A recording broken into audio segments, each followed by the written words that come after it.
अगर दौलत दे तो फिर अल्लाह के रास्ते में खर्च करने वाला ऐसा जज्बा अता करे जैसा जज्बा रब ताला ने उस्मान गनी, बल्कि मैं तो कहता जो जज्बा उनको दिया गया उसका एक जर्रा भी हमें मिल जाए तो मैं कहता हूँ हमारा बेड़ा पार हो जाए।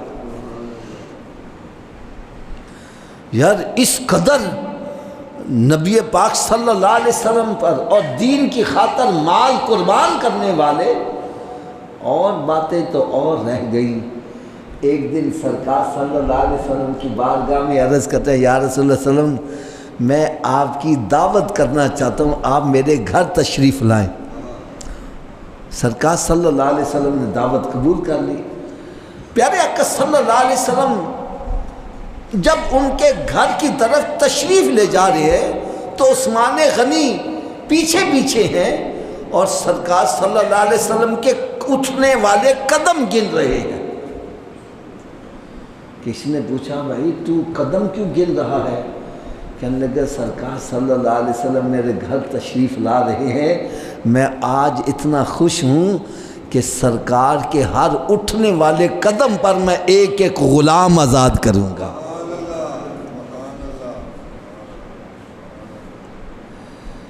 यार आप अंदाज़ा करो, एक मरतबा ऐसा हुआ कि मदीना मुनव्वरा में गल्ले की कमी हो गई, कहर पड़ गया।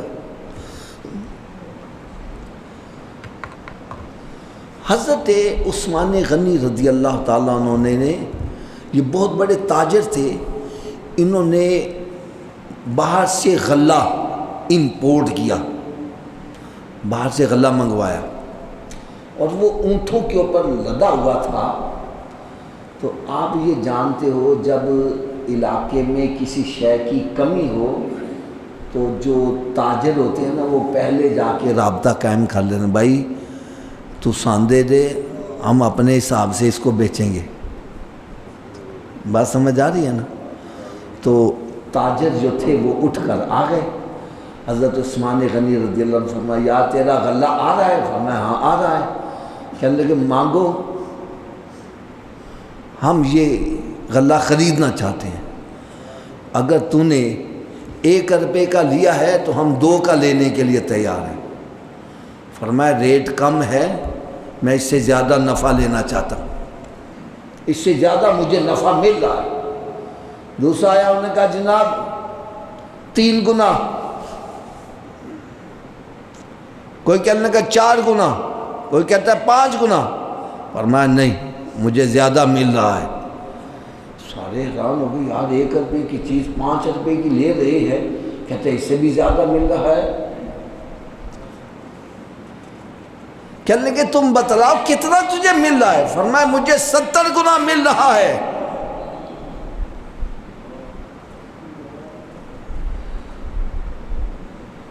आपने सारा गल्ला मंगवाया और सारा रब के रास्ते में खर्च कर दिया।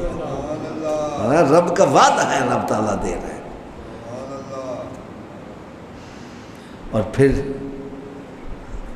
एक मरतबा सरकार दो आलम नूर मुजस्सम सल्लल्लाहु ताला अलैहि वसल्लम ने इरशाद फरमाया, ये मस्जिद नबवी शरीफ की जगह थोड़ी पड़ती जा रही है, तो तुम में से कोई ऐसा बंदा है जो इसके लिए जगह खरीद कर मस्जिद में शामिल कर दे, मैं उसको जन्नत की बशारत देता हूँ। ये कौन कह रहा है? हज़रत जी ज़रा तवज्जो से सुनने वाली बात है, ये उस ज़ुबान अक़दस से निकल रहा है जिसके बारे में कुरान कह रहा है वमा यंतिकु अनिल हवा इन हुवा इल्ला वहयु यूहा, कि मेरा महबूब अपनी मर्जी से बोलता ही नहीं, जब भी बोलता है कलाम इलाही होता है।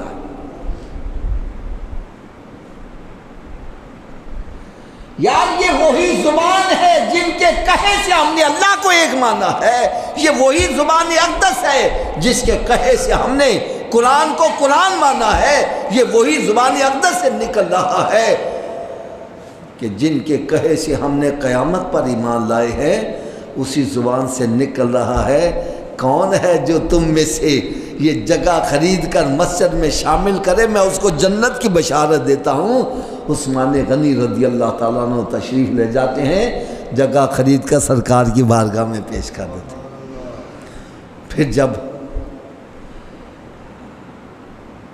सरकार सल्लल्लाहु अलैहि वसल्लम हिज्रत फरमा कर मदीना मुनव्वरा तशरीफ़ लाए तो यहाँ पर जो कुएं का पानी था ना वो खारी था। कुएं जितने थे ना पानी पीने वाले, पानी खारी था। एक कुआं मीठा था, वो यहूदी था, रोमा उसका नाम था, उसके कब्ज़े में था और वो कीमतन पानी फ़रोख्त किया करता था, बेचा करता था। और सहाबाए किराम अलैहिम रिज़वान बेचारे अक्सरियत गरीब थे, वो पानी ख़रीद नहीं सकते थे। तो मेरे आका सल्लल्लाहु अलैहि वसल्लम ने एक मरतबा इरशाद फरमाया, तुम में से ऐ मेरे सहाबा कौन है जो उस कुएं को ख़रीद कर मुसलमानों के लिए वक्फ कर दे, मैं उसको जन्नत की बशारत देते था। उस वक्त हज़रत उस्मान गनी रज़ी अल्लाह ताला अन्हु तशरीफ़ ले जाते हैं, जाकर उस यहूदी से सौदेबाजी करते हैं, जितने वो पैसे मांगता है उसको देकर, और अर्ज़ करते हैं यार मैं ये कुआं आपकी बारगाह में पेश कर रहा हूँ, जिसको चाहें इसका पानी अता करते चले। और आप हज़रात सुनकर ये खुश होंगे, वो कुआं आज भी सलामत है बीर उस्मान के नाम से। अल्हम्दुलिल्लाह मुझे उस बाग में भी जाने का इत्तफ़ाक़ हुआ, उस कुएं का पानी पीने का भी इत्तफ़ाक़ हुआ, उसमें अभी तक पानी मौजूद है। बीर उस्मान। इसी तरह सरकार दो आलम नूर मुजस्सम सल्लल्लाहु अलैहि वसल्लम ग़ज़वा तबूक के लिए, ये एक तो सफ़र बड़ा था और लश्कर भी बहुत ज़्यादा था, बहुत बड़ा, हज़ारों की तादाद में लश्कर था, लेकिन मुसलमानों की हालत पतली थी माली तौर पर। तो मेरे आका सल्लल्लाहु अलैहि वसल्लम मस्जिद में जलवा अफरोज़ हैं, सहाबाए किराम भी मौजूद हैं।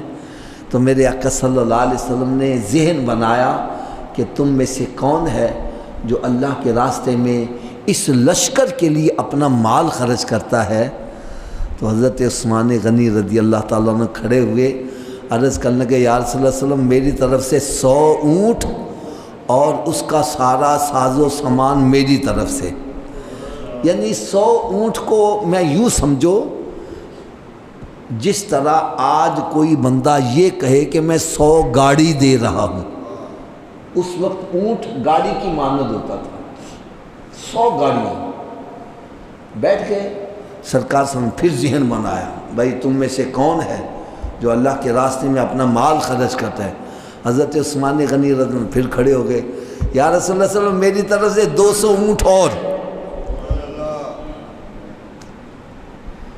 बैठ गए, फिर सरकार सल्लम ज़हन बनाया, फरमाया तुम में से कौन है जो अल्लाह के रास्ते में अपना माल खर्च करता है। उस्मान गनी रज़ी फिर खड़े हो गए, अर्ज़ करने का या रसूल अल्लाह मेरी तरफ से 300 ऊँट और उसका सारा साजो सामान भी मेरी तरफ से, यानी ये टोटल 600 हो गए। और जब सरकार की बारगाह में पेश किया, तकरीबन 1000 ऊँट पेश किया और 7 अशरफियों का ढेर भी लाकर रख दिया।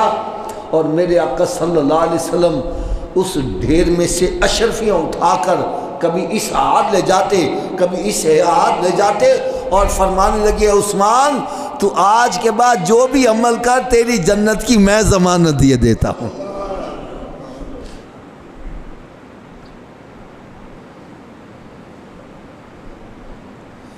ये वो हस्ती हैं जिन्होंने दीन इस्लाम के लिए दिल खोल कर अपना माल खर्च किया और सरकारे दो आलम नूर मुजस्सम सल्लल्लाहु अलैहि वसल्लम से कई मरतबा जन्नत खरीदी है।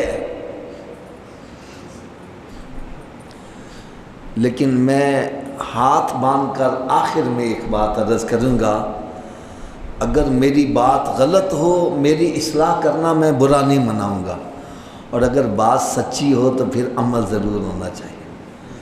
देखो भाई, हमारा अकीदा है हर सहाबी नबी जन्नती जन्नती, और उस्मान गनी रज़ी अल्लाह ताला वो हस्ती हैं जिन्होंने सरकार सल्लल्लाहु अलैहि वसल्लम से कई मरतबा जन्नत खरीदी है। ठीक है, और इनके जन्नती होने में कोई शक शुबा नहीं है। तो मेरा एक सवाल है कि हज़रत उस्मान गनी रज़ी अल्लाह अन्हु ने नमाज़ें पढ़ना छोड़ दी थी? नहीं। क्या गुनाहों पे कमर बस्ता हो गए थे? यार इनके पास सनदें मौजूद हैं, सरकार ने इनको जन्नती करार दिया, इसके बावजूद खौफे खुदा का ये आलम है कि अगर कहीं तशरीफ ले जा रहे हैं, कोई रास्ते में गड़ा नजर आता है, टोया नजर आता है, बेहोश होकर गिर जाते हैं, लोग आकर उठाते पूछते हज़रत साहब क्या हो गया है? फरमाया इस गड़े को देखकर मुझे अपनी कब्र याद आ गई।